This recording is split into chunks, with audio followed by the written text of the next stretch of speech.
என்னதான் நீங்கள் சட்டங்கள் கொண்டு வந்தாலும், இப்போது அந்த பாலியல் வன்கொடுமைகள் இதுக்கும் சட்டம் இருக்கின்றது. அதே மாதிரி இங்கே ஆணவ கொலை இதுக்கு தனியாக சட்டம் வேணும் அப்படின்னு கேட்டுனுக்கிறாங்க.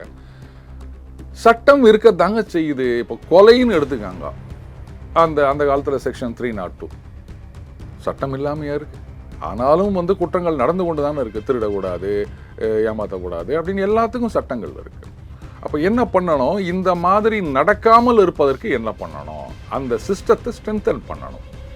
ஆக்சுவலாக இந்த கம்ப்யூட்டர் பேஸ்டு டெஸ்ட் அப்படின்றது ரொம்ப வருஷமாக இருக்குதுங்க இந்தியாவில். இந்த ரெக்ரூட்மெண்ட் போர்டெல்லாம் அதுதான் பண்ணிட்டு இருக்காங்க. ஸோ அதில் பேப்பர் லீக் அப்படின்றதெல்லாம் கிடையாது.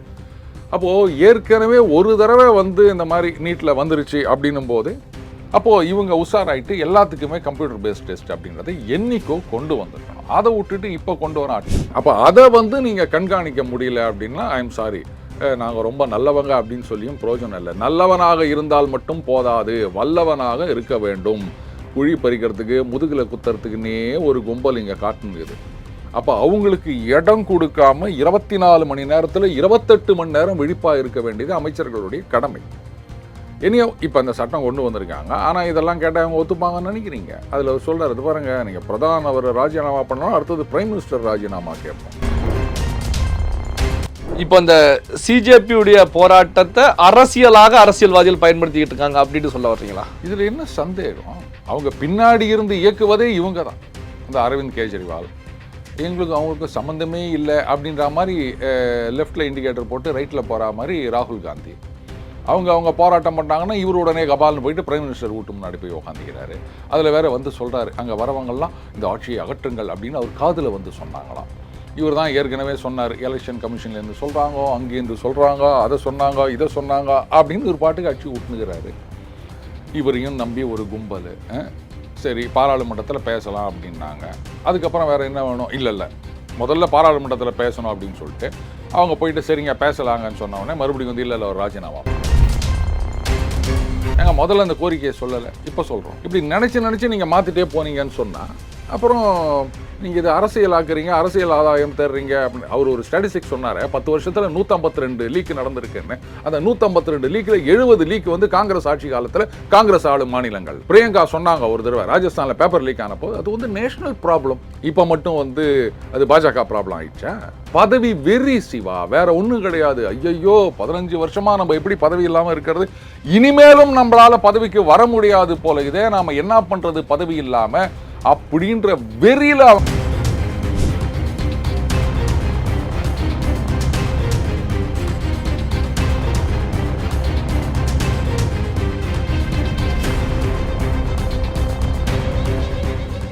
ரியல் ஒன் உறவுகளே, நடுநிலையோடு பொறுப்புடன் செய்திகளை வழங்கி பல லட்சக்கணக்கான மக்களின் நம்பிக்கையை பெற்ற நமது சேனலின் வளர்ச்சிக்கு உங்கள் ஆதரவு தேவை. இந்த ஊடக பயணம் தொடர்ந்து வலுப்பெற திரையில் தெரியும் QR கோட் ஸ்கேன் செய்தோ அல்லது டிஸ்கிரிப்ஷனில் உள்ள வங்கி விவரங்கள் மூலம் உங்களால் முடிந்த அளவு சப்போர்ட் செய்யுங்கள். உங்கள் ஒவ்வொரு ஆதரவும் நமது குரலை இன்னும் பல லட்சம் பேரிடம் கொண்டு செல்ல உதவும். ரியல் ஒன் நண்பர்கள் உறவுகள் அனைவருக்கும் வணக்கம். இன்று நம்மோடு இருப்பவர் டெய்லி பஞ்ச் அருண் அவர்கள். வணக்கம் சார். வணக்கம் சிவா. இப்போ மத்தியில் டெல்லியில கரப்பாம்பூச்சி ஜனதா பார்ட்டி பெரிய அளவில் போராட்டத்தை நடத்தினாங்க. இப்போ மத்திய அரசாங்கத்தை பொறுத்த வரைக்கும் ஒரு மசோதா ஒன்று நிறைவேற்றி சட்டம் திருத்தம் கொண்டு வருவதற்கான வேலைகளில் ஈடுபட்டு இருக்காங்க. அதாவது கடுமையான தண்டனைகள், வினாத்தாள்கள் கசிய விட்டால், தேசிய அளவில் நடக்கக்கூடிய தேர்வுகளில் எந்த வினாத்தாளாவது கசிய விட்டால் கடுமையான தண்டனைகள், 10 கோடி ரூபாய் வரைக்கும் அபராதம், இந்த அடிப்படையிலான மசோதா நிறைவேற்றுவதற்கான வேலையில இருக்காங்க. இதை எப்படி சார் பார்க்குறீங்க? என்னதான் நீங்கள் சட்டங்கள் கொண்டு வந்தாலும், இப்போது அந்த பாலியல் வன்கொடுமைகள் இதுக்கும் சட்டம் இருக்கின்றது. அதே மாதிரி இங்கே ஆணவ கொலை இதுக்கு தனியாக சட்டம் வேணும் அப்படின்னு கேட்டுனுக்கிறாங்க. சட்டம் இருக்கத்தாங்க செய்யுது. இப்போ கொலைன்னு எடுத்துக்காங்க, அந்த காலத்தில் செக்ஷன் 302 சட்டம் இல்லாமையா இருக்குது. ஆனாலும் குற்றங்கள் நடந்து கொண்டு தானே இருக்குது. திருடக்கூடாது, ஏமாற்றக்கூடாது அப்படின்னு எல்லாத்துக்கும் சட்டங்கள் இருக்குது. அப்போ என்ன பண்ணணும், இந்த மாதிரி நடக்காமல் இருப்பதற்கு என்ன பண்ணணும், அந்த சிஸ்டத்தை ஸ்ட்ரென்தன் பண்ணணும். ஆக்சுவலாக இந்த கம்ப்யூட்டர் பேஸ்டு டெஸ்ட் அப்படின்றது ரொம்ப வருஷமாக இருக்குதுங்க இந்தியாவில். இந்த ரெக்ரூட்மெண்ட் போர்டெல்லாம் அதுதான் பண்ணிட்டு இருக்காங்க. ஸோ அதில் பேப்பர் லீக் அப்படின்றதெல்லாம் கிடையாது. அப்போது ஏற்கனவே ஒரு தடவை இந்த மாதிரி நீட்டில் வந்துருச்சு அப்படின்னும் போது அப்போது இவங்க உஷாராயிட்டு எல்லாத்துக்குமே கம்ப்யூட்டர் பேஸ்ட் டெஸ்ட் அப்படின்றத என்னைக்கோ கொண்டு வந்திருக்கணும். அதை விட்டுட்டு இப்போ கொண்டு வரோம், அட்லீஸ்ட் இப்போவாது கொண்டு வந்தாங்களே அப்படின்னு தான் நம்ம சந்தோஷப்படணும். அதை அன்றைக்கே பண்ணியிருந்தாங்கன்னு சொன்னால் இந்த அளவுக்கு இவ்வளோ சீரியஸாக பிரச்சனை போயிருக்க போகிறது கிடையாது. பாஜகவை பொறுத்த வரைக்கும் அமைச்சர்கள் இந்த லீக் விவகாரத்தில் அமைச்சருக்கோ இல்லை பாஜகவுக்கோ எந்த சம்பந்தமும் கிடையாது அப்படின்றத என்னால் சொல்ல முடியும். அப்போ கீழ்மட்டத்தில் இந்த சேஃப்கார்டு சரியில்லை. அண்டு அந்த கமிட்டிகள் அதுக்கப்புறம் அந்த அதிகாரிகள் அவங்க உஷாராக இல்லை. அப்போது அந்த அதிகார வர்க்கத்தை இவங்க சுகுராக வேலை வாங்கணும். அந்த இடத்துல தான் பாஜக ரொம்ப லேக்கிங்காக இருக்காங்க பல இடங்களில். இதெல்லாம் சில நேரங்களில் தெரிஞ்சே சொதப்பி அரசாங்கத்துக்கு கெட்ட பேர் கொண்டு வரணும் அப்படின்ற மாதிரி கூட நடக்கிறது. சுப்பிரமணியன் சாமி அவர்கள் அடிக்கடி அதான் சொல்வார். அப்போ அதை நீங்கள் கண்காணிக்க முடியல அப்படின்னா ஐ எம் சாரி, நாங்கள் ரொம்ப நல்லவங்க அப்படின்னு சொல்லியும் பிரயோஜனம் இல்லை. நல்லவனாக இருந்தால் மட்டும் போதாது, வல்லவனாக இருக்க வேண்டும். குழி பறிக்கிறதுக்கு முதுகில் குத்துறதுக்குன்னே ஒரு கும்பல் இங்கே காட்டுனுக்குது. அப்போ அவங்களுக்கு இடம் கொடுக்காம 24 மணி நேரத்தில் 28 மணி நேரம் விழிப்பாக இருக்க வேண்டியது அமைச்சர்களுடைய கடமை. இனியோ இப்போ அந்த சட்டம் கொண்டு வந்திருக்காங்க. ஆனால் இதெல்லாம் கேட்டால் அவங்க ஒத்துப்பாங்கன்னு நினைக்கிறீங்க? அதில் அவர் சொல்கிறார், பாருங்கள், நீங்கள் பிரதான் அவர் ராஜினாமா பண்ணாலும் அடுத்தது பிரைம் மினிஸ்டர் ராஜினாமா கேட்போம். ஏன் அப்புறம் ஜனாதிபதி ராஜினாமா கேளுங்க. அவங்களாண்ட போய் கேட்குறாங்க, பஞ்சாபில் இப்போ லீக் நடந்திருக்குது அப்படின்னா வாயே திறக்க மாட்டேங்கிறார். ஏன்னா ஆப்பு கட்சி தானே அங்கே ஆட்சியில் இருக்குது. ஏற்கனவே பண்ண ஊழல் பத்தாது, ஷீஷ் மகாலில் கோடி கோடியாக ஊடு கட்டினது பத்தாது அப்படின்னு சொல்லிட்டு இப்போ எப்படா மறுபடியும் தூண்டி விடலான்ட்டு வந்துக்கிறாங்க. இது நடந்து இப்போ இந்த போராட்டத்துக்கு சில நாட்கள் முன்னாடி அங்கே தடியடி மண்டையை உடைக்கிறாங்க. அதை பற்றி கேளு அப்படின்னா கேட்போம். அப்போ அவங்க கட்சி ஆட்சி இருக்க இடத்துல எது நடந்தாலும் வாய் திறக்க மாட்டோம். ஆனால் இதுக்கு மட்டும் நாங்கள் ட்ரம்ப் வரைக்கும் ராஜினாமா கேட்போம் அப்படின்னா இதுலேருந்தே அவங்களோட இது தெரியலையா? இப்போ இந்த போராட்டத்தை பொறுத்த வரைக்கும் காக்ரோச் ஜனதா பார்ட்டியை பொறுத்த வரைக்கும் தர்மேந்திர பிரதான் ரிசைன் பண்ணணும் அப்படிங்கிறதுல உறுதியாக இருந்துகிட்டு இருக்காங்க. மத்திய அரசாங்கத்தை பொறுத்த வரைக்கும் அமைச்சர் ரிசைனேஷன் அப்படிங்கிற விஷயத்தில் இந்த விதமான ஒரு கருத்தும் சொல்லாத ஒரு சூழல் இருக்குது. இது என்ன நிலைக்கு அடுத்த கட்டம் நகரம் சார்? நீங்கள் இந்த ரிசைனேஷன் அப்படின்ற ஒரு டிமாண்டை விட்டுருங்க. மற்றபடி அங்கே எழுப்பப்படுகின்ற கோஷங்கள் என்னன்னு பாருங்கள். இப்போ அந்த மணிசங்கர் ஐயர் போயிருக்கார் அப்படின்னு ஒரு வீடியோ ஒன்று பார்த்தேன். அதில் பார்த்தீங்கன்னா அந்த UAPA அதில் உள்ள இருக்கிற குற்றம் சாட்டப்பட்டவர்கள் அவங்களெல்லாம் ரிலீஸ் பண்ணணும் அப்படின்லாம் சில பேர் கோஷம் எழுப்பிட்டுருக்காங்க. நம்ம இந்து மதத்தின் மீதும் இந்து கடவுள் மீதும் அவதூறாக பேசுவது, பிரதம மந்திரிக்கு 13ஆம் நாள் காரியம் பண்ணுறன்றது, நம்ம இராணுவத்தை தவறாக பேசுவது. அப்போ இதெல்லாம் நீங்கள் எப்படி பார்க்குறீங்க? இதுதான் உண்மையான மாணவர்களா? முதல்ல இந்த கட்சியை ஆரம்பித்து, கட்சின்னு சொல்ல முடியாது, இதை ஆரம்பித்து அந்த போராட்டம் நடத்திட்டு இருக்காங்களே அவங்கெல்லாம் எங்கே ஸ்டூடெண்ட்ஸாக இருக்காங்க எனக்கு சொல்லுங்கள். அப்போ ஸ்டூடெண்ட்ஸுக்கு நாங்கள் குரல் கொடுக்குறோன்னு சொல்கிறதுக்கான உரிமையை யார் கொடுத்தது உங்களுக்கு? இதில் எத்தனை பேர் நீட் எழுதினவங்க அந்த போராட்டத்தில் கலந்துக்கிறாங்க சொல்லுங்கள். இப்போ ஒரு வீடியோ பார்த்தேன். அதில் போராட்டத்தில் கலந்துக்கிற ஒருத்தர் கேட்குறாங்க, இது மாதிரி அவர் ராஜினாமா பண்ணோம் தர்மேந்திர பிரதான் இது மாதிரி ஆயிடுச்சு அப்படின்றாரு. சரி, நீங்கள் என்ன படிக்கிறீங்கன்னா, நான் ஐ எம் ஸ்டடிங் அப்படின்றாரு. சரி, என்ன படிக்கிறீங்கன்னா பிஏ என்ன சப்ஜெக்ட்? ஆர்ட்ஸ். அதாங்க ஆர்ட்ஸில் என்ன சப்ஜெக்ட்? ஆர்ட்ஸில் பாலிடெக்னிக். என்ன சப்ஜெக்ட்? ஆர்ட்ஸ் சப்ஜெக்ட் அப்படின்ட்டார். எங்கே படிக்கிறீங்க அப்படின்னா பாட்னா யூனிவர்சிட்டி அப்படின்னாரு. மறுபடியும் கேட்குறாரு, என்ன சப்ஜெக்ட் படிக்கிறீங்க அப்படின்னா science, geography. BA science geography.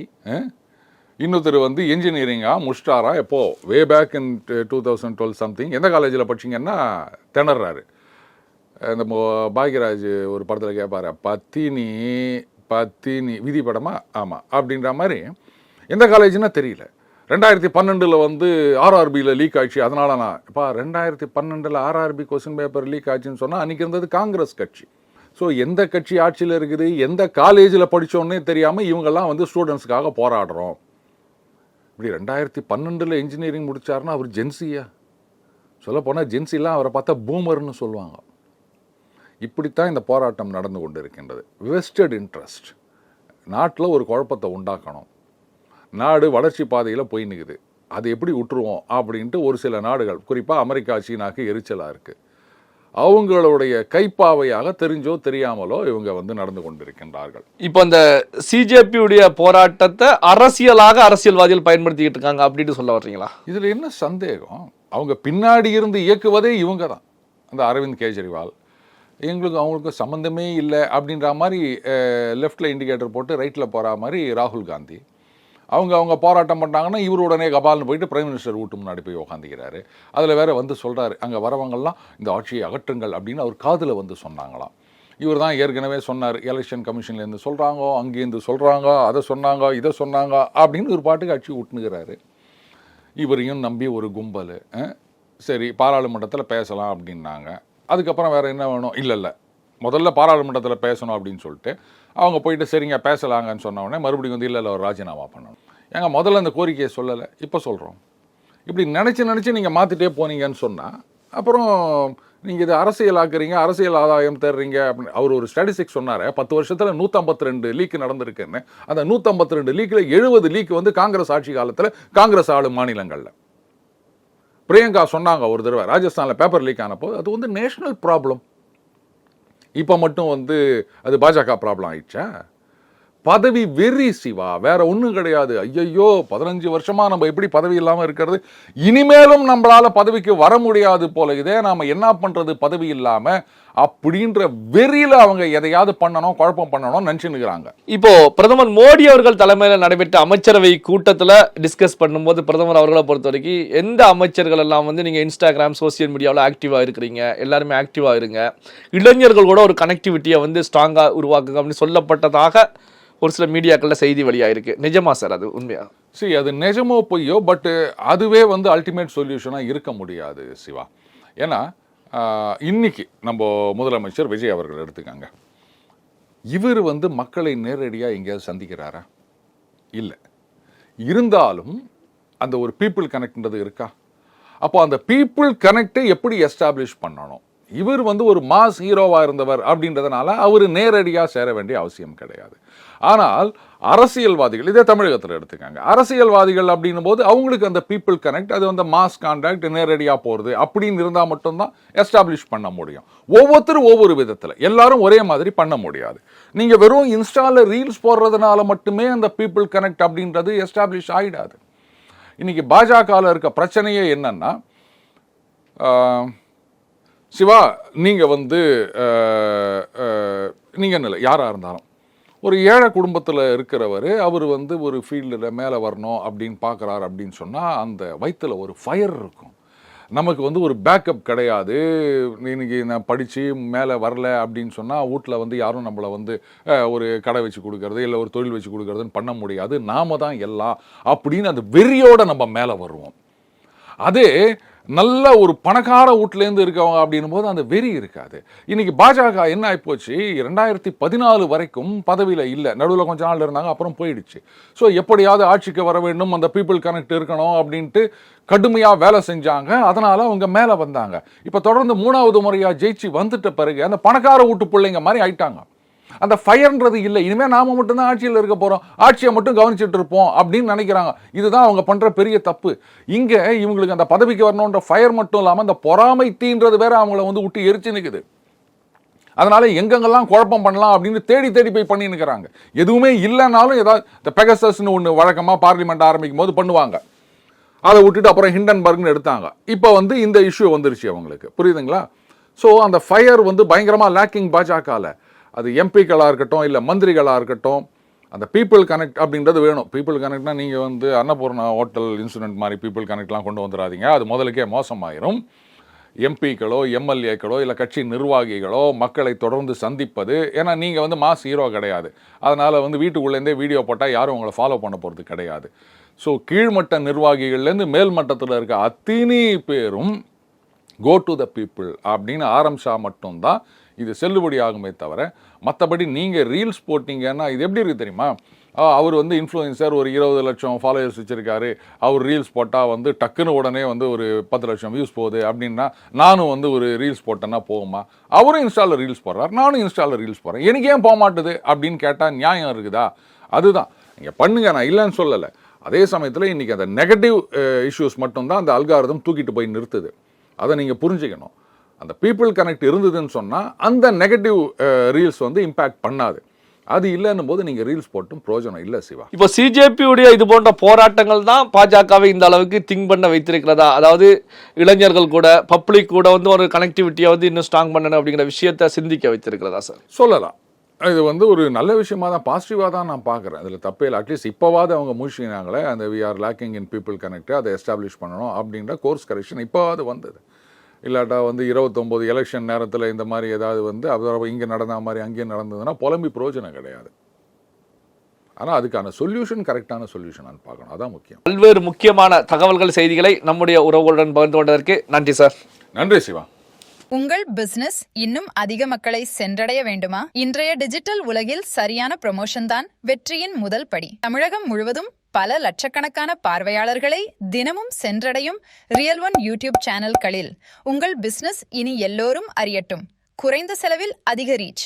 உங்கள் பிராண்டுக்கு நம்பிக்கையும் வளர்ச்சியும் சேர்க்க இன்றே எங்களை தொடர்பு கொள்ளுங்கள். 9280087164.